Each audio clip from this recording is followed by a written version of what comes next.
الحمد للہ رب العالمین والصلاة والسلام علی سید الانبیاء والمرسلین وعلی آلہ الطیبین واصحابہ الاکرمین واولیائہ الکاملین واتباعہ الاجمعین اما بعد فاعوذ باللہ من الشیطان الرجیم بسم اللہ الرحمن الرحیم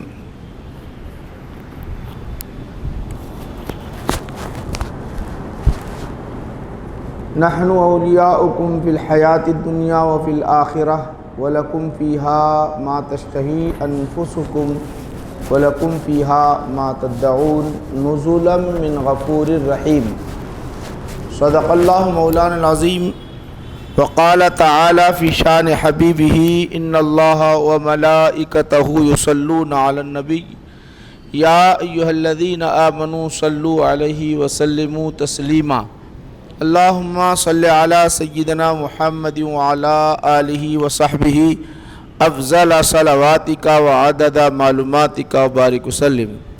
بزرگان ملت، عزیزان گرامی قدر، معزز سامعین، حاضرین و ناظرین و شاہدین، آج ہم درس بخاری کے اندر سیدنا عبدالقادر جیلانی رضی اللہ عنہ کی سیرت طیبہ کو سننے کی سعادت حاصل کریں گے، اس لیے کہ یہ ماہ ربیع الثانی ہے، ہم جسے 11ویں شریف کہتے ہیں۔ سیدنا عبدالقادر جیلانی رضی اللہ عنہ کا زمانہ اگر آپ غور کریں تو تقریباً 1000 سال پہلے کا ہے، 1000 سال پہلے کا، قریب 470 میں آپ دنیا میں پیدا ہوئے، دنیا میں تشریف لائے، 470 گیلان مقام میں،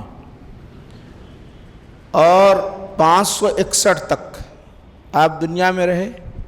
اس طرح 91 سال آپ نے حیات پائی اور بڑی اچھی عمر آپ نے گزاری اللہ کی یاد میں، رب تبارک و تعالیٰ کی رضا کے لیے، رسول کی رضا کے لیے۔ یہ آپ 91 سال کے اندر اگر آپ غور کریں تو 18 برس آپ کے جو گزرے، جیلان جس کو جیلان بھی کہتے ہیں، جیلانی کہتے ہیں نا، جیلانی، تو آپ 18 برس گیلان میں گزرے۔ باقی کے جو ہے بغداد کے اندر گزرے، اس میں بھی بغداد میں بھی آپ نے بغداد کے اطراف و اکناف میں 25 برس صرف آپ نے مجاہدات میں گزارے۔ مجاہدات کے آپ کے 25 سال ہیں، مجاہدات کے، اور بقیہ جو ہے آپ کے درس و تدریس میں گزرے ہیں۔ ایک تو 8 سال آپ کے جو گزرے، یہاں سے 18 کے بعد کے جو 8 سال ہے وہ علوم شرعیہ آپ نے حاصل کیا، 8 سال، اس کے بعد پڑھاتے رہے۔ اس کے بعد آپ کا جو سلسلہ مجاہدات کا ہوا، پھر آخری جو مرحلہ رہا آپ کا، آخری جو مرحلہ رہا واعظ و نصیحت کا رہا۔ درس و تدریس کا مطلب یہ ہے کہ آپ جو شریعت کی کتابیں ہیں، فقہ، تفسیر، حدیث، ادب، یہ جو کتابیں ہیں، آپ جامع نظامیہ، وہاں بہت بڑا ادارہ ہے، اسی کے نام سے ہمارے پاس حیدرآباد میں بانی جامع نظامیہ شیخ الاسلام محمد انوار اللہ فاروقی علیہ رحمت و رضوان نے اسی کے نام سے موسوم، آج سے 150 سال پہلے آپ نے جامع نظامیہ کو یہاں پر قائم فرمایا۔ تو بغداد کا تقریباً 1000 سال پہلے وہاں پر جامع نظامیہ کا قیام جو عمل میں آیا، تو ابتدائی تعلیم آپ کی یہاں گیلان میں گزری، جیلان کے اندر آپ کی جب گزری تو اس کے بعد کے جو تعلیم ہے 8 سال کی، وہ جامع نظامیہ میں گزری۔ جامع نظامیہ میں 8 سال کی تعلیم گزری۔ 8 میں اگر آپ 18 سال اگر ملا دیے تو تقریباً 26 سال کی عمر یہاں تک آپ کی ہوئی۔ اب 26 سال کی جو عمر رہی تو یاد رکھو، یہ کیوں بتا رہا ہوں، بنیادی باتیں ہم کو نہیں معلوم، اور بنیادی باتیں معلوم نہیں ہوتی، کرامتوں پر ہم اپنی زندگی کو انحصار کرتے ہیں۔ آپ کی تاریخ سے، آپ کے والد محترمہ کا، آپ کی والد گرامی کا نام ہم کو کچھ پتہ ہی نہیں رہتا، اور ہم غوث اعظم رضی اللہ عنہ کی جو ہے محبت کا اظہار بھی کرتے ہیں، تو یاد رکھو کہ آپ نجیب الطرفین سادات ہیں۔ نجیب الطرفین سادات اس کو کہتے ہیں ماں کی جہت اور والد کی جہت، ماں کی جہت اور والد کی جہت سے جو سید ہوتے ہیں، سادات ہوتے ہیں، اس کو نجیب الطرفین سادات کہتے ہیں۔ آپ کی والدہ محترمہ، ان کا نام ہے فاطمہ رحمۃ اللہ علیہا، یاد رکھیں نام۔ تو آپ جو ہے حسینی ہیں، امام حسین رضی اللہ عنہ کی نسل سے ہوتی ہے۔ اور آپ کے والد گرامی ابو موسیٰ جنگی دوست رحمۃ اللہ علیہ، آپ کا نام ہے، یہ حسنی ہے، امام حسن رضی اللہ عنہ سے۔ تو نجیب الطرفین سادات ہیں آپ، نجیب الطرفین سادات، یہ بہت بڑی سعادت مندی ہے۔ یہ نسبت رسول پاک علیہ السلام سے ایسی جڑی ہوئی ہے، امام حسن اور امام حسین ہر دو سے جڑی ہوئی ہے یہ نسبت۔ اسی کا فیض ہے کہ سارے دنیا کے اندر امام غوث اعظم رضی اللہ عنہ کی شہرت بھی ہے، آپ کے کارنامے بھی ہیں، اور آپ کا فیض بھی ہے، اور آپ کا فیض قیامت تک جاری و ساری رہے گا۔ یاد رکھ لیجئے، یہ موٹی موٹی باتیں آپ کے ذہن میں ہونا ہے، پہلے یہ بات ذہن میں رکھ لے۔ اب آگے ہم سنیں، یقیناً ہمارے لیے بہت زیادہ فائدہ ہوگا۔ ہم صرف کرامات پر انحصار نہ رہیں، بلکہ ہم آپ کی سیرت سے واقف رہیں۔ آپ جب دنیا میں تشریف لائے، یاد رکھو کہ ولایت جو عطا کرتا ہے اللہ عطا کرتا ہے، کسی کو ولی بناتا ہے تو اللہ بناتا ہے، نبی بناتا ہے اللہ بناتا ہے، رسول بناتا ہے اللہ بناتا ہے۔ ہماری جو دنیا کے جو طور و طریقے ہیں، M L A, M P, یہ سب ساری چیزیں گرچہ اللہ سبحانہ و تعالیٰ نے، مگر بندوں کو انتخاب کا حق رہتا، ووٹنگ ڈالو پھر ایم ایل اے بن گیا، ووٹنگ ڈالو ایم پی بن گیا، مگر یہ ووٹنگ کا مسئلہ نہیں ہے، بلکہ اللہ کا انتخاب ہوتا ہے۔ اور اللہ کا انتخاب ایسا ہوتا ہے کہ ان کی شہرت جو ہوتی ہے، ولایت کی شہرت بچپن سے ہوتی ہے، کسی کی ولایت کی شہرت بچپن سے نہیں ہوتی، بلکہ بعد میں لوگوں کو معلوم ہوتا ہے کہ یہ اللہ کے ولی ہیں، بعد میں معلوم ہوتا ہے، بعد میں اس کا پتہ چلتا ہے، ان کو اندازہ بعد میں ہوتا ہے۔ یہ تو غوث اعظم رضی اللہ عنہ کا جو ہے ولایت کا معاملہ ہے، وہ بچپن سے ہے آپ کا۔ حضرت غوث اعظم سیدنا عبد القادر جیلانی، آپ کا نام عبد القادر ہے، یاد رکھ لیں۔ غوث پاک آپ کا لقب ہے، بہت سارے لقب ہیں، محی الدین آپ کا لقب ہے، بہت سارے القاب ہیں۔ ان القابات کے طرف گئے بغیر موٹی موٹی باتیں آپ کو بتلانا چاہتا ہوں بھائیو، کہ حقیقت یہ ہے کہ غوث پاک رضی اللہ عنہ کا اسم گرامی سیدنا عبد القادر ہے، عبد القادر جیلانی، گیلان کے رہتے تھے، اس لیے آپ کو گیلانی جیلانی کہتے ہیں۔ تو غوث اعظم رضی اللہ عنہ سے سوال کیا کسی نے، آپ کو ولایت کیسے معلوم ہو گئی آپ کو، آپ ولی ہیں؟ تو آپ نے کیا جواب دیا جانتے ہو؟ میں بچپن میں تھا، بچپن کے اندر میری جو زندگی گزر رہی تھی، جو بچپن میں میری زندگی حیات گزر رہی تھی، اس میں مجھے پتا چلا، ہوتا کیا تھا، میں بچوں کے ساتھ کھیلنے کے لیے جب جاتا، بچوں کے ساتھ جب میں کھیلنے کے لیے جاتا، بچے کھیلتے ہوئے ہوتے، چھوٹے چھوٹے بچے، تو آواز آتی تھی، غیبی آواز آیا کرتی تھی۔ وہ آواز کیا ہوتی تھی؟ آواز یہ ہوتی تھی کہ عبد القادر تم اس لیے نہیں پیدا کیے گئے ہو، تم اس لیے نہیں پیدا کیے گئے ہو۔ اس طرح کی جب آواز آتی تو میں رک جاتا، تو مجھے اسی وقت پتا چلا تھا کہ میں جو ہے اس لیے میری تخلیق نہیں ہوئی، میں اس اندازہ ہوا۔ سیدنا عبد القادر جیلانی رضی۔ ایک مرتبہ تو آپ اپنی والد محترمہ کے پاس آئے، آ کر حج کا موسم تھا، حج کے سیزن میں آ کر عرض کرنے لگے، مائی میں چھت پر چڑھا ہوا تھا۔ امی جان سے کہا، امی جان میں چھت پر چڑھا ہوا تھا، یہ عرفات، مزدلفہ، مینا جو حج کر رہے ہیں، یہ جتنے حجاج کرام، یہاں میں بغداد میں گیلان میں ہوں، گیلان میں رہ کر میں حاجیوں کو دیکھ رہا تھا، ہزاروں میل دور کی مسافت ہے، ہزاروں میل کی دور مسافت، ان ہزاروں میل کی دور کی مسافت کوئی دوربین لگا ہوا نہیں ہے، نہ کوئی چشمہ لگا ہوا ہے، آپ جو دیکھ رہے ہیں کہاں دیکھ رہے ہیں؟ مینا، مزدلفہ، عرفات میں دیکھ رہے ہیں کہ حاجی حج ادا کرتے ہوئے۔ تو آپ کو بچپن ہی سے پتا چلا تھا کہ اللہ نے میرا انتخاب ولایت کے لیے انتخاب کر لیا ہے۔ چونکہ آپ جانتے ہی ہو پہلے سے ہی یہ بات مشہور ہو چکی تھی کہ آپ جب تب دنیا میں تشریف لائے تھے تو اللہ تعالیٰ جو ہے غور کرو، آپ ذرا غور کرو کہ آپ کو ماشاءاللہ ولادت کا تو آپ ماشاءاللہ ہم جو ہے چرچے واقعات سنتے ہیں، آپ جس وقت پیدا ہوئے دنیا میں تشریف لائے تو آپ روزہ رکھے، تو پتہ یہ چلا کہ شعبان کے آخری تاریخ میں آپ دنیا میں تشریف لائے نہیں تو روزہ رکھ رہے نا، 1 مہینے کا آپ نے روزہ رکھا تو شعبان 29 شعبان سے آپ دنیا میں جب تشریف لائے تو آپ نے روزوں کا اہتمام کیا، دن تمام آپ روزہ نہیں رکھتے تھے، یعنی دن تمام آپ اپنے والد محترمہ کا دودھ نہیں پیتے تھے، جیسے ہی مغرب ہو جاتی فوراً والد محترمہ کا دودھ پی لیا کرتے تھے، یہ اللہ تعالیٰ کی طرف سے انتخاب ہوتا۔ آپ بولیں گے مول صاحب ایسا ہوتا کیا، ایسا ممکن ہے کیا بول کے سوال، تو اس لیے میں بخاری شریف ہم پڑھ رہے ہیں نا، بخاری شریف کے اندر اس مسئلے کو حل کر لیں تاکہ ہمارے لیے مسائل حل ہو جائیں۔ بخاری شریف میں آتا ہے، آج ہمارے ذہن میں بات بیٹھ جاتی ہے، کیا بیٹھ جاتی ہے بھئی، ایسا ہو سکتا ہے کیا پہلے دن کا بچہ اپنے ماں کا دودھ نہ پیے،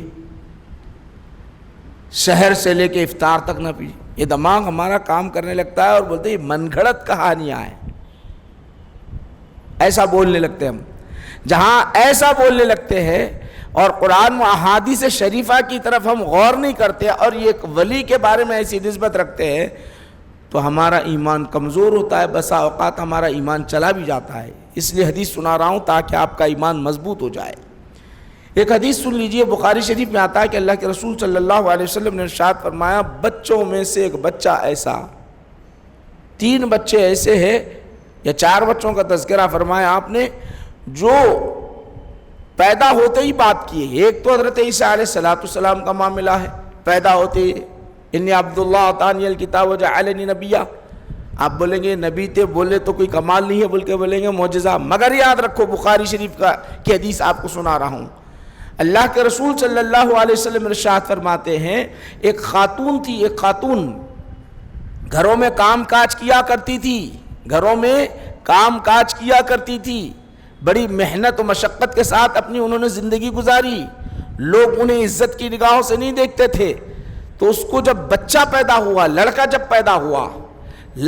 پیدا ہوا تو ماں کی جو ممتا ہوتی ہے، ماں کی جو محبت ہوتی ہے بے مثل ہوتی ہے، تو ماں چاہتی ہے کہ میرا بچہ قابل بن جائے، میرے بچے کو عزت ملے، میرا بچہ جو ہے وقار والا ہو، لوگ اسے اچھی نگاہوں سے دیکھیں، ہر ماں چاہتی ہے۔ تو اس نے کیا کیا جانتے ہو، بیٹھی ہوئی تھی، دودھ پلا رہی تھی، سینے سے اپنے بچے کو منہ کو لگایا اور دودھ پلا رہی تھی۔ اسی اثنا میں بخاری شریف میں آتا ہے، اللہ کے رسول فرماتے ہیں، میں نہیں، صحابہ بیٹھے ہیں، اللہ کے رسول فرما رہے ہیں، کیا فرماتے ہیں؟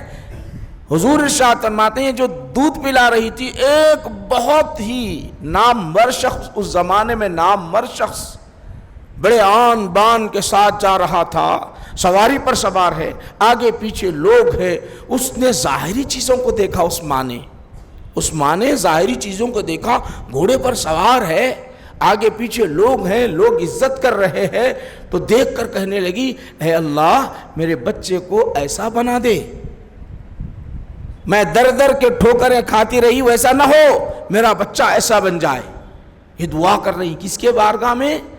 بولو اللہ سبحانہ و تعالیٰ کی بارگاہ میں۔ کون بول رہے ہیں؟ اللہ کے رسول فرما رہے ہیں۔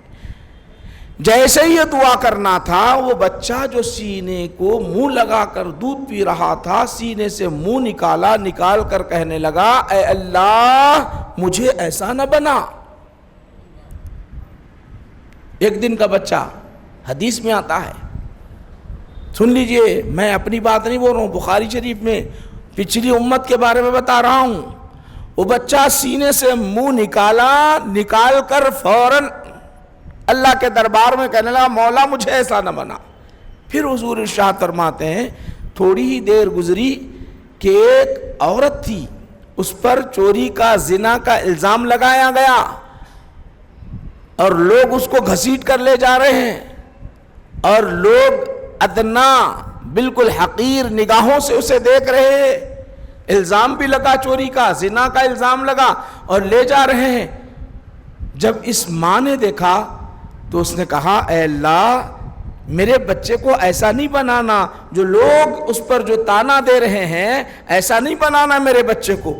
تو بچے نے کیا کیا، پھر منہ نکالا، ماں کے سینے سے نکال کر کہنے لگا مولا کریم مجھے ایسا ہی بنانا، مجھے ایسا ہی بنانا۔ اب صحابہ حیرت میں پڑ گئے، ایک ننھا سا بچہ بول رہا ہے، پھر ایسا جو گزر رہا ہے ویسا ماں کہہ رہی کہ پہلے جو گزرا میرے بچے کو ایسا بنانا، اور بچہ کہتا ہے کہ مجھے نہیں بنانا۔ صحابہ نے پوچھا یا رسول اللہ ماجرا کیا تھا؟ تو آقا نبی کریم صلی اللہ علیہ وسلم اس کی وضاحت فرما رہے ہیں۔ حضور ارشاد فرماتے ہیں، کیا فرماتے ہیں؟ حضور نے فرمایا جو پہلا جو گزرنے والا تھا بڑے شان کے ساتھ گزرا، بڑے اچھے کپڑے تھے اور سواری پر سوار تھا، لوگ آگے پیچھے تھے، یہ ظاہری اعتبار سے تو اچھا تھا لیکن وہ کافر تھا، مسلمان نہیں تھا، اس ماں کو نہیں معلوم تھا۔ بچے کو اللہ نے علم دیا، زبان دیا، کیا عمر میں علم دیا بولو؟ ایک دن کے بچے کو کیسا علم دیا؟ باطن کا علم دیا، ظاہر کا نہیں، اور زبان بھی دیا، باطن کا علم بھی دیا، زبان بھی دیا۔ حضور نے ارشاد فرمایا کہ وہ بچہ اللہ کے دربار میں دعا کرنے لگا مولا ایسا نہ بنا، مجھے کافر نہ بنا۔ پھر وہ جو بچی گزری، وہ عورت جو گزری، اس کے متعلق پوچھا تو آپ نے کہا کہ وہ نیک عابدہ زاہدہ تھی، لوگ اس پر تہمت لگائے تھے، بظاہر لوگ اسے چور سمجھتے تھے لیکن وہ چور نہیں تھی، وہ چور نہیں تھی، بلکہ کیا تھی وہ؟ بلکہ وہ بڑی متقی پرہیزگار تھی۔ اب سوال یہ پیدا ہوتا ہے یہ باطن کا علم کس نے دیا اس بچے کو؟ اس آدمی کے متعلق، اس عورت کے متعلق اللہ تعالی نے۔ کس عمر میں دیا؟ ایک دن کا بچہ ہے، دودھ پینے والا بچہ ہے، اس کو علم دیا، باطن کا علم دیا، زبان دیا۔ ایک دن کا بچہ بول نہیں سکتا، اللہ دے دیا۔ کس امت والوں کو دیا؟ بنی اسرائیل کی امتیوں کو دیا، بنی اسرائیل۔ اور یہ امت حضور کی جو یہ امت ہے خیر امت ہے، وسطا لتکونوا امہ، یعنی بہترین امت ہے۔ جب بنی اسرائیل کا بچہ اتنا جانتا ہے تو یہ امت خیر امت ہے۔ تو اللہ کے ولیوں کے سردار عبد القادر جیلانی رضی اللہ عنہ اگر روزہ رکھتے ہیں تو یہ قدرت کا کمال ہے، اللہ نے آپ کو ولایت بچپن سے عطا کر دی ہے۔ یاد رکھو اس بات کو، ہم سوچتے ایک ہے اور زبان کھول کے کچھ بھی بولتے ہیں۔ آج میرے اپنے آپ کو ہم بھی کہنے والے آج بھی ہیں، ہم بڑے پکے مومن ہیں، پکے نمازی ہیں، مگر جہاں ولی کی بات آتی ہے شان میں بے ادبی اور گستاخی کرتے ہیں، ان احادیث پر غور نہیں کرتے، ایمان جاتا ہے۔ کیسا ایمان جاتا؟ آپ بولیں گے مول صاحب کیسا ایمان جاتا، کیا بات؟ ارے بھائی اللہ کے رسول صلی اللہ علیہ وسلم نے ارشاد فرمایا، بخاری شریف میں آتا ہے، بخاری شریف میں کیا آتا ہے؟ حضور ارشاد فرماتے ہیں من عاد ولیا فقد آذنت بالحرب، جو میرے دوستوں سے دشمنی کرتا ہے، اولیاء اللہ سے دشمنی کرتا ہے، میں اعلان جنگ کرتا ہوں، اعلان جنگ کرتا ہوں۔ اللہ اعلان جنگ کس سے کرے گا؟ اپنے ایمان لانے والے بندوں پہ کرے گا؟ نہیں نہیں، دشمنوں پہ کرے گا۔ دشمنی کیسی؟ اولیاء سے دشمنی ہے تو اللہ کہتا ہے میری دشمنی ہے، اولیاء کی دشمنی میری دشمنی ہے۔ تو گویا ہم جب غوث آدم عبد القادر جیلانی رضی اللہ عنہ کا نام آتا ہے تو بے ادبی اور گستاخیاں کرتے ہیں۔ گستاخیاں اور بے ادبی کیسے کر رہے ہیں؟ لا علم کی وجہ سے کر رہے ہیں، لا علم کی وجہ سے کر رہے ہیں، لا علم کی وجہ سے نہیں، جاننے کے باوجود بھی آپ اس طرح کی گفتگو کرتے ہیں تو گویا اپنے ایمان کو ڈال رہے ہیں۔ تو غوث آدم رضی اللہ عنہ سامعین کرام بچپن سے اللہ کے ولی ہیں، اللہ کے ولی، اور یہاں اتنے بیٹھے ماشاءاللہ بڑے اچھے، سن لو آپ ماں کے۔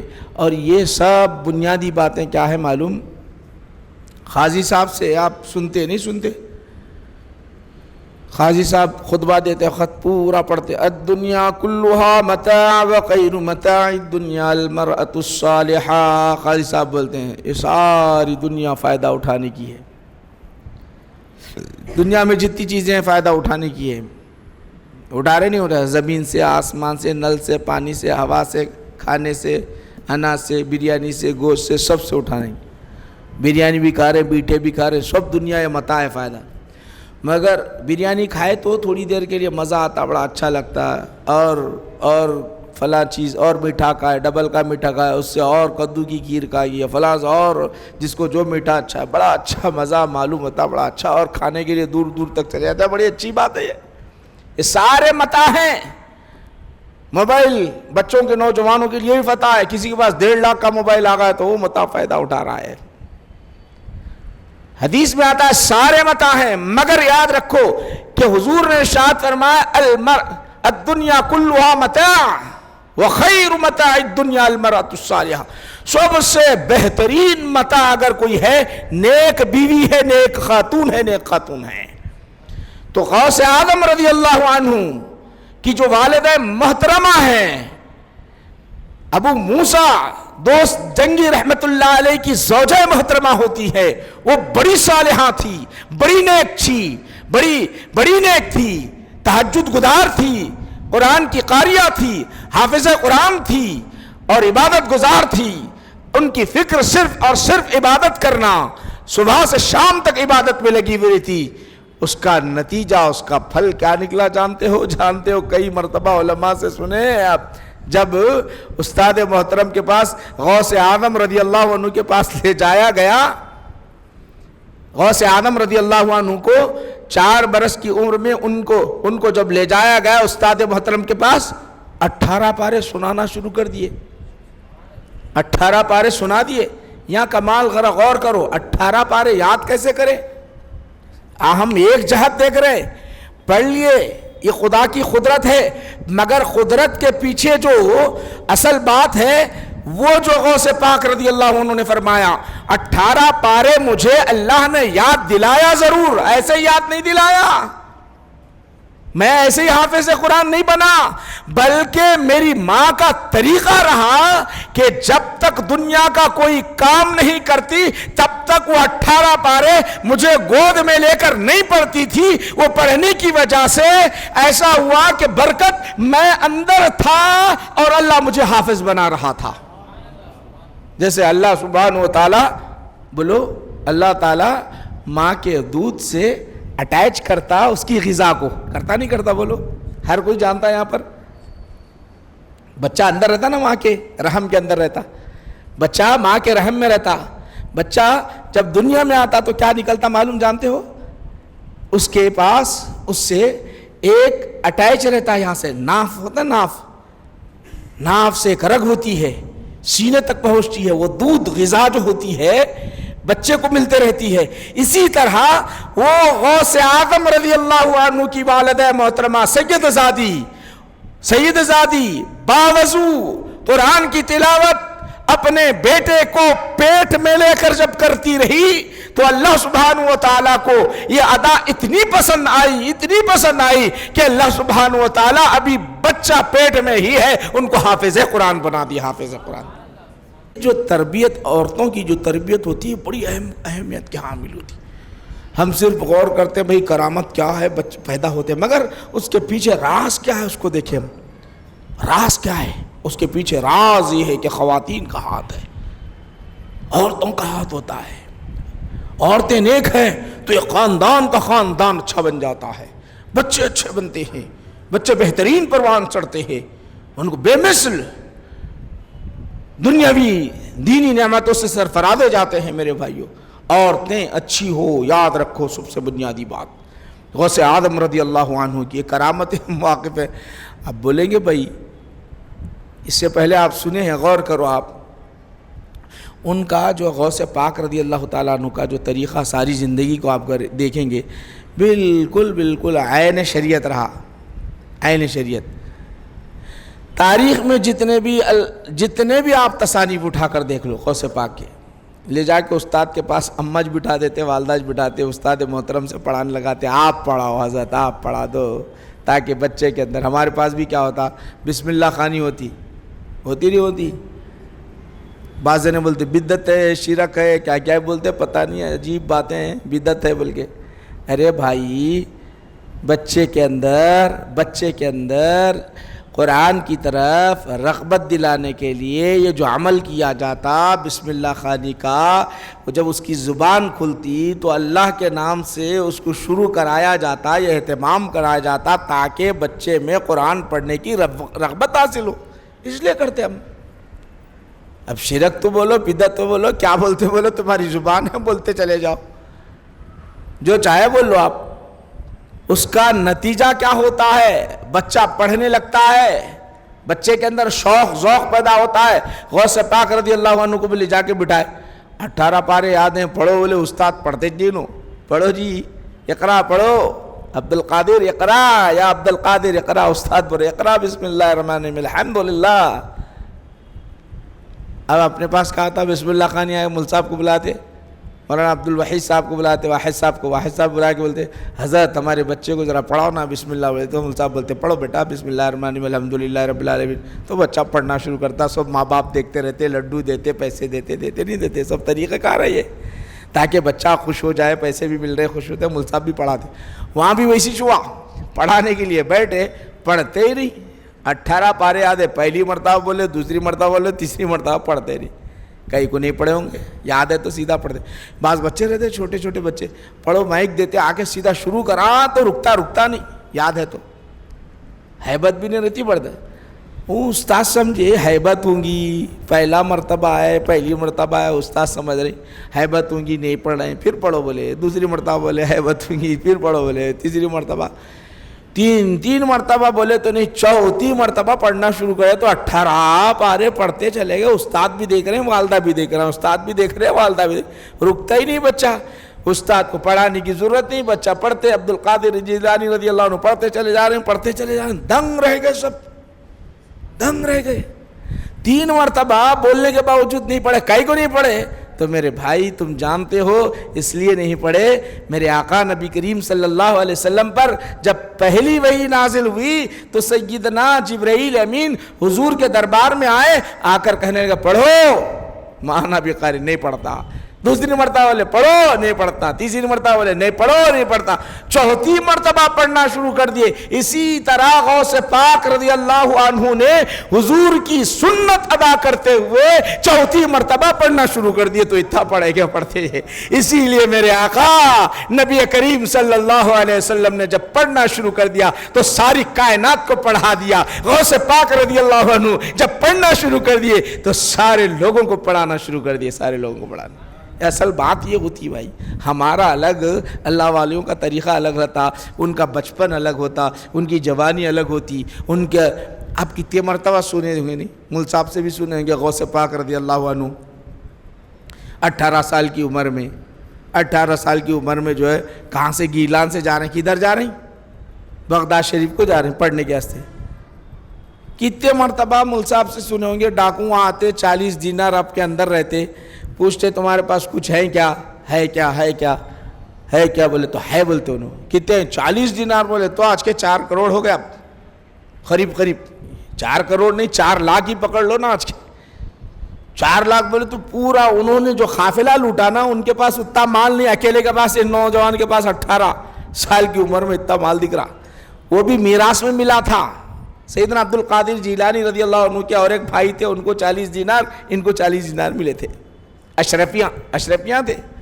وہ احمد عبدالی آ کے سب پوچھنے لگے، 18 سال کی عمر ہے، کچھ بھی نہیں، نہ توشہ ہے، نہ کچھ زیادہ سامان ہے، خالی ہیں بولتے چلے جا رہے ہیں، بولتے چلے جا رہے ہیں. آگے پڑھتے ہوئے احمد عبدالی کے پاس لا کے جب کھڑا کرے تو اب یہاں اہم بات آپ کو بتانا چاہتا ہوں. واقعات تو آپ سنے ہوں گے. یہاں آپ سے پوچھا گیا کہ اے نوجوان تیرے پاس کیا ہے؟ احمد عبدالی پوچھتے ہیں. میرے پاس 40 دینار. نکال تو 40 دینار نکلے. نکالنے کے بعد دیکھنے کے بعد چہرے کو دیکھتا رہا احمد عبدالی اور یہ دینار کو دیکھتا، تعجب میں پڑ گیا، سکتہ طاری ہو گیا. کہنے لگے، احمد ابدالی کہنے لگے اگر تم چھپا دیتے اور تھوڑی سی جھوٹ بول دیتے تو یہ دینار درہم بچ جاتے، یہ دینار اور درہم بچ جاتے۔ ایک جملہ آپ بولتے، ایک ہی جملہ، اللہ کے ولیوں کی زبان سے جو الفاظ نکلتے ہیں میرے بھائی ذرا غور کرو، ہم تو صرف اس کو ہی سمجھ رہے ہیں، حقیقت کیا ہے اس کے پیچھے راز۔ آپ نے کیا کہا؟ یہ جملہ کہا کہ میری والد محترمہ نے کہا کہ کتنی بھی مصیبت، کتنی بھی پریشانی آ جائے جھوٹ نہ بولنا، اس لیے میں نے جھوٹ نہیں بولا۔ یہ جو جملہ نکلا جھوٹ نہ بولنا، تو احمد ابدالی کے دل پر ایسا اثر کر گیا، فوراً بے چین ہو کر وہ تڑپنے لگ گئے، اپنے کپڑے پھاڑنے لگ گئے۔ میں نے اپنی ساری زندگی تمام جھوٹ بولتا رہا، اے نوجوان تو نے ایک جملہ بول کر مجھے بے چین کر دیا، اب میں تیرے ہاتھ پر بیعت کرتا ہوں اور میں تیرے ساتھ رہ جاتا ہوں۔ تو اس کے پیچھے راز کیا ہے؟ بولو، اس کے پیچھے راز کیا ہے معلوم؟ زبان جو ہے عبد القادر غوث اعظم کی زبان ہے، زبان اسی لیے اللہ سبحانہ و تعالیٰ بخاری شریف میں آتا ہے، میں اپنے بندے کی زبان بن جاتا ہوں، میں اپنے ولی بندے کی زبان بن جاتا ہوں، جس زبان سے بولنے لگتا ہے۔ مطلب کیا؟ زبان بندے کی ہوتی ہے، اثر اللہ کا ہوتا ہے۔ زبان تو ان کی تھی اور اثر کس کا تھا؟ رب کا تھا۔ جیسے ہی نکلی آواز، نکلنا تھا کہ توبہ کرنے لگے۔ توبہ اکیلے نہیں کیے، جیسے ہی توبہ کرنا تھا، جتنے چور تھے، ڈاکو تھے، اے امام وقت احمد ابدالی، ہم آپ کے ساتھ جرم میں ساتھ تھے، اب عبادتوں میں آپ کے ساتھ رہیں گے، سب توبہ کر لیں۔ وہ ہے عبد القادر جیلانی رضی اللہ عنہ، ان کی زبان میں اثر تھا۔ اب ہماری زبانوں میں کہاں بھائی؟ بولو، بڑی پریشانی ہے۔ تو یاد رکھو کہ ہم اپنے بچوں کو نصیحت کرتے رہتے، بیٹا اسکول کو جا، بیٹا نماز پڑھنے چلے جا، بیٹا یہ نہ کو کر، وہ سنتا نہیں، وہ بچہ سنتا نہیں ہے۔ نصیحت کے لیے مجبوراً مولانا مول صاحب آپ بولو جی، میری بات سن رہی نہیں، مول صاحب ذرا سمجھاؤ جی، مول صاحب میری بات سمجھیں۔ کیوں؟ صبح سے شام تک اپنی زبان پر جھوٹ رہا تو کیا اثر ہوگا؟ چلو مان لو 8 دن میں ایک مرتبہ جھوٹ بول رہے، مہینے میں ایک مرتبہ جھوٹ رہے، تو جھوٹ جانتے ہو کیا چیز ہے؟ جھوٹ ہے کیا چیز مانتے ہو؟ کیا ہوں گا بولو؟ ایک جھوٹ بولے تو 100 گنا ملتے، 1000، 1 لاکھ، 1 کروڑ گنا ملتے۔ کیا ہے ایک جھوٹ بولے؟ ارے نہیں، 1 کروڑ گنا نہیں، وہ گناہ کو آپ شمار کر بھی نہیں سکتے، اتنے بڑے گناہ ملتے ہیں۔ معلوم جانتے ہو؟ اللہ کہتا ہے لعنت اللہ علی الکاذبین، اللہ کی لعنت برستے رہتی ہے جو جھوٹ بولتا ہے۔ گناہ ملنا، گناہ معاف ہو جاتے ہیں۔ گناہ اگر ہیں آپ کے لکھے ہوئے 1000 گناہ ہے تو نماز پڑھو گے معاف ہو جاتے ہیں، وضو کرو گے معاف ہو جاتے ہیں، مگر اللہ کی جس پر لعنت برستی ہے وہ معاف نہیں ہوتی، رحمت سے دور ہونے لگتا ہے، میرے بھائی یاد رکھو کہ ہم اپنی زندگی میں جھوٹ نہ بولیں، جھوٹ سے دور رہے۔ چونکہ وقت کافی ہو گیا ہے، ہمارا جو وقت رہتا ہے وہ وقت ہو گیا ہے۔ انشاءاللہ العزیز آئندہ اور اگلا مضمون ہمیں انشاءاللہ العزیز غوث پاک رضی اللہ عنہ کے کرامتیں، اور کرامتوں کو بھی ایسا سنیں گے حدیث اور قرآن سے سنیں گے، ایسا نہیں آپ کو جیسا مثال کے طور پہ سمجھا رہا ہوں۔ یا ہماری محفل ماشاءاللہ مولانا مفتی سلطان احمد صاحب سے خواہش ہے کہ تشریف لائے جا، ماشاءاللہ ایک واقعہ سنا کر آپ کو کرسی لاؤ مول صاحب کے لیے، نہیں کرسی لا، مفتی صاحب ہیں مولانا جامعہ نظامیہ کے، ماشاءاللہ فارغ ہیں، آپ کی محفل میں آ گئے، بہت بڑی بات ہے، علماء کی محفل بھی ہے ماشاءاللہ۔ آئیے سن لیجئے ایک بات آپ کو میں مثال کے طور پہ قرآن اور حدیث سے، جتنی بھی باتیں ہوتی ہیں نا، آج دور کیا ہے، آج کا دور کیا ہے بولو آپ، آج کا دور یہ ہے کیا ہے، صحیح ہے کہ نہیں کی، یہ من گھڑت کہانیاں سنا رہی، حدیث میں ثابت ہے کیا، قرآن میں آیا ہے کیا، کوئی وہ حدیث میں آیا ہے، وہ حدیث قرآن میں ایسا، قرآن میں آیا کیا، حدیث میں آیا کیا، قرآن میں آیا کہ وہ حدیث اور قرآن کچھ بھول گئے وہ بولنے والے، ان کو پتہ ہی نہیں۔ غوث اعظم رضی اللہ عنہ کی محفل ہے، لاکھوں کا مجموعہ ہے. ایک جو ہے آپ کے مرید خاص آج فلسطین میں جو گڑبڑ چل رہی نا بھائی, بیت المقدس سے بغداد آ گئے. کیسا آ گئے معلوم؟ ہوا میں اڑتے ہوئے آ گئے ہوگا. دیکھے کبھی اڑتے ہوئے؟ بولو دیکھے کسی کو آج تک؟ مگر اگر غور بھی کرے تو ایسا ہو سکتا کیا بول کے اپنا دماغ تھوڑی دیر کے لیے کام کرتا. اپنا بھی اپن بھی سنیا ہے تو, مگر جذبات میں نعرے تو لگا دیتے. وہ ہے تو سمجھ لو یہ تو بالکل غلط بات ہے, بولتے یہ ہو ہی نہیں سکتا, بولتے ہے نہیں. آؤ میں آپ کو قرآن سے ثابت کرتا ہوں یہ کیسے نہیں ہو سکتا. قرآن سے ثابت کر کے بتاتا ہوں میرے بھائیو. یا انکار کرتے ہیں من گھڑت باتیں, مولانا بول گئے من گھڑت باتیں. ارے بھائی فلسطین سے ایک قدم رکھا, بغداد میں آئے, غوث اعظم ان کی محفل میں آنے کی وجہ سے ناراض ہو گئے. مجموعہ جو بھرا ہوا تھا ایک قدم میں یہاں تک آ گئے. وہ ایک قدم میں آ گئے. مجموعہ سارا کا سارا ان کی طرف غور کرنے لگ گیا, دیکھنے لگ گیا. وہ اللہ کے ولی کی طرف دیکھنے لگا. غوث اعظم کو جلال آ گیا. غوث اعظم رضی اللہ عنہ کو جلال آ گیا. جب محفل ختم ہو گئی تو آپ نے کہا یہ ولایت تمہیں ملی, اللہ نے یہ حالات تمہیں دیے, مگر آداب محفل یہ نہیں ہے. آئندہ اس طرح کا عمل نہیں کرنا, پرواز کرتے ہوئے نہیں آنا. ڈانٹا. یہ اپنی جگہ ہے. اب آ سکتے نہیں آ سکتے, یہ سوال پیدا ہوتا. آؤ آپ قرآن کریم پڑھیں. سلیمان علیہ السلام کا زمانہ ہے صاحب. سلیمان علیہ السلام کا زمانہ, حدود آ کے بولتا کہ بلقیس جو ہے ایک بہت بڑی رانی ہے, بادشاہ ہے, اس کی سلطنت بڑی ہے, مگر شرک کرتے وہ لوگ, ماتھا ٹیکتے, سجدہ کرتے غیر اللہ کے سامنے. تو انہوں بولے کہاں ہے وہ فلاں دور, وہاں سے لانا اب ان کو, ہزاروں میل دور. سلیمان علیہ السلام بیٹھے ہوئے, انہوں کیا کرے معلوم؟ سلیمان علیہ السلام, یہ تو سلیمان علیہ السلام بولے تو اللہ کے نبی ہے. اللہ کے نبی ہے تو ان کو جو ہے اللہ تعالیٰ نے معجزہ عطا کیا تھا. نہ ہوا کو آرڈر دیتے نہ فضا کو آرڈر دیتے. بیٹھے ہوئے جنا بھی ایک طرف بیٹھے ہوئے, انسان بھی ایک طرف بیٹھے ہوئے, جن بھی انسان بھی.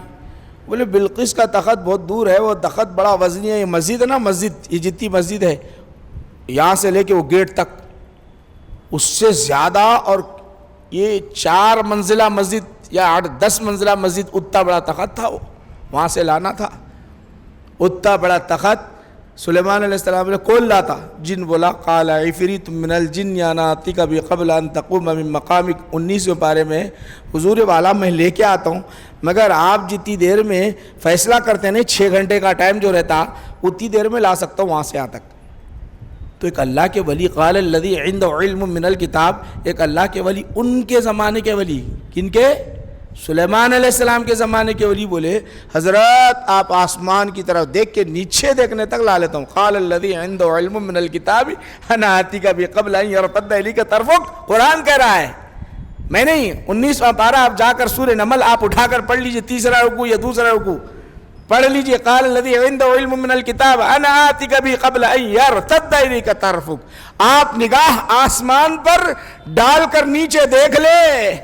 ہمارے گوشت کی دکانوں پر اور فلاں دکانوں پر ھذا من فضل ربی لکھا ہوا ہوتا نہیں, لکھا ہوا دے رہے نا, یہ میرے رب کا فضل ہے لکھا ہوا رہتا نہیں. وہ سن لو آپ. جیسے ہی انہوں اوپر دیکھ کے نیچے دیکھتے, نیچے تخت آ گیا. دیکھتے ھذا من فضل ربی, یہ میرے رب کا فضل ہے. تو اب غور کرو, سلیمان علیہ السلام کے زمانے کے ایک ولی اتنے دور جا کر بھی آ رہے نہیں ہیں, تخت کو اٹھا کر لے کر آ رہے ہیں.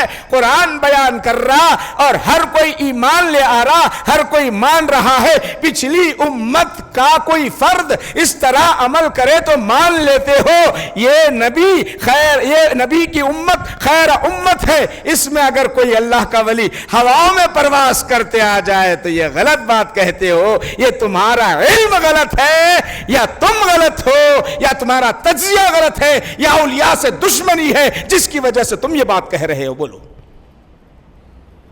یاد رکھو میرے بھائی، جتنے کرامتیں جتنے واقعات ہیں وہ قرآن اور احادیث سے اٹیچ ہے، اس لیے میں آپ کو بتاؤں انشاءاللہ العزیز آئندہ جتنے کرامتیں نا سب میں آپ کو حدیثوں سے قرآن سے ثابت کر کے بتاؤں گا انشاءاللہ العزیز۔ یہ چند باتیں آپ حضرات کے سامنے پیش کیا ہوں۔ انشاءاللہ آئندہ ہمارا جو چونکہ یہ درمیان میں جو درس بخاری ہمارا چل رہا ہے نا بھائی، وہ مسلسل تسلسل کے ساتھ چل رہا ہے، نمازی کا بیان ابھی چل رہا ہے، وہ نماز کا بیان ختم ہونے کے بعد دوسری گفتگو ہوگی۔ یہ خاص کر آج کی محفل ہماری سیدنا عبدالقادر جیلانی غوث اعظم رضی اللہ عنہ سے ہمیں جو تعلق و نسبت ہے اسی کی مناسبت سے آج کی ہماری یہ محفل رہی۔ کسی کا اگر کوئی سوال ہے تو پوچھ لیجئے، دعا کے بعد یہ ہماری محفل ختم ہوگی انشاءاللہ العزیز۔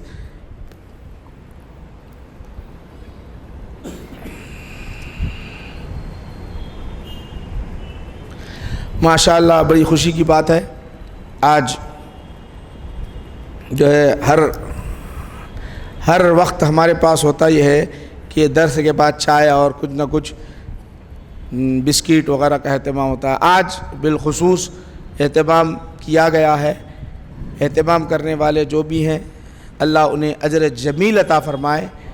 آج کھانے کا انتظام ہے، تمامی حضرات سے گزارش ہے کہ دعا کے بعد آپ جو ہے کھانا کھا کر جائیں، یہی نا؟ ماشاءاللہ بہت بڑی بات۔ اور کسی کوئی سوال؟ 11ویں؟ ہاں 11ویں شریف کرنا کیسا ہے اور 11ویں شریف منانا بدعت ہے کیا، یہ سب بتانے۔ 11ویں شریف بولے تو ایصال ثواب ہے، دیکھو ایصال ثواب ہے، غوث پاک سیدنا عبدالقادر جیلانی رضی اللہ عنہ کے لیے ایصال ثواب کے لیے یہ کیا جاتا۔ تو بعض ہمارے ذہن میں بات یہ پیدا ہوتی بھئی انہوں تو بڑے بلند مقام پہ جنت میں اعلیٰ درجے میں ہیں، پھر ان کو ایصال ثواب کرے تو کیا ملتا، اپنے کو کیا ملنے والا ہے؟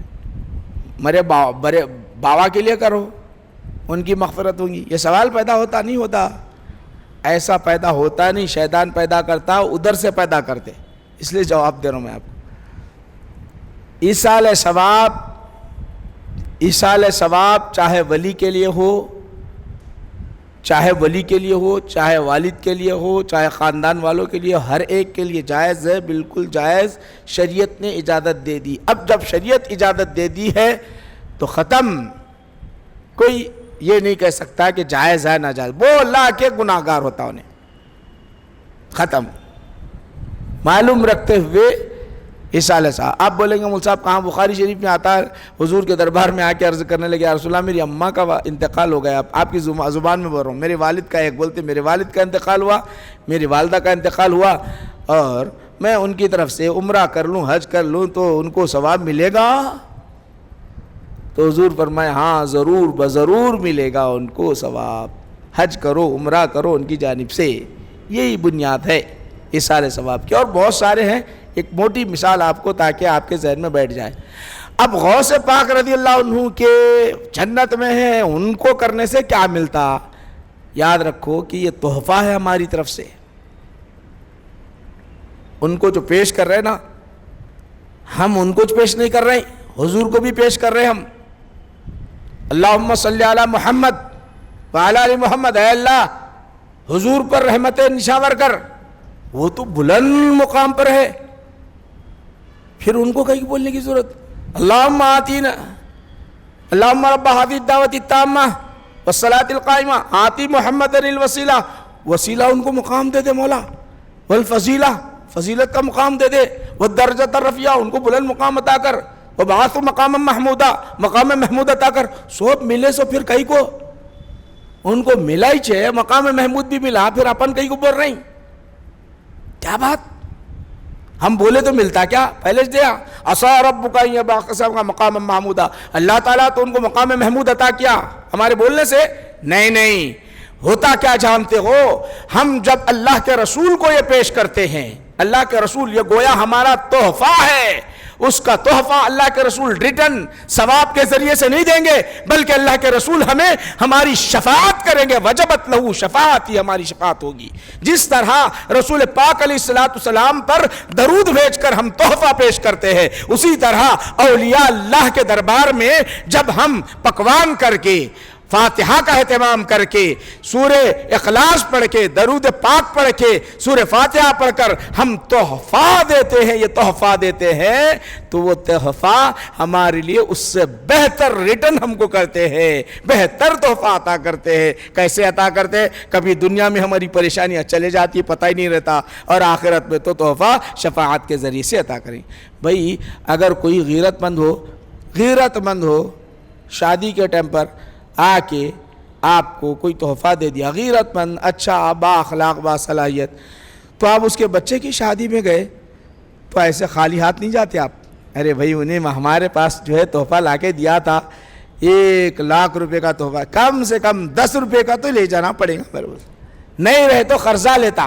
یہ غیرت مند ہے، یہ تو اللہ کے ولی ہیں، ہم جب ان پر تحفہ پیش کر رہے ہیں تو وہ تحفہ ہمارے لیے ایسے بہترین انداز میں دیتے ہیں کہ اس کا کوئی مثل ہی نہیں ہوتا۔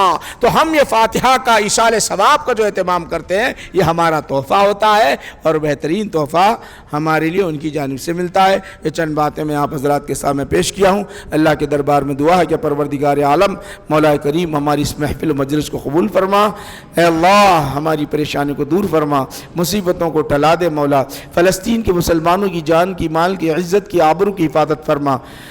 پروردگار عالم تو ہی کریم ہے، کرم فرما، رحیم ہے، رحم فرما، ہماری دعاؤں کو قبول فرما، اسرائیلیوں کو نیست و نابود فرما دے، اے اللہ ان کے ہتھیار کو ختم فرما دے، اے اللہ ان کے اندر انتشار پیدا فرما دے، نیتنیاہو کو زمین سے ہٹا دے مولا، اسے آج ہی ختم فرما دے مولا، اسے برباد کر دے پروردگار عالم۔ معصوم بچے، عورتوں پر آگ کے شعلے برسا رہا ہے پروردگار عالم، تو اسے نیست و نابود فرما دے، مسلمانوں کی حفاظت فرمانا مولا، ہماری اس مجلس کو قبول فرما لے، کھانے کا جو انتظام اہتمام کیے ہیں ان کو اجر جمیل عطا فرما، وصلی اللہ تعالی علی خیر خلقہ سیدنا محمد و آلہ و اصحابہ اجمعین، والحمد للہ رب العالمین، وما علینا الا البلاغ۔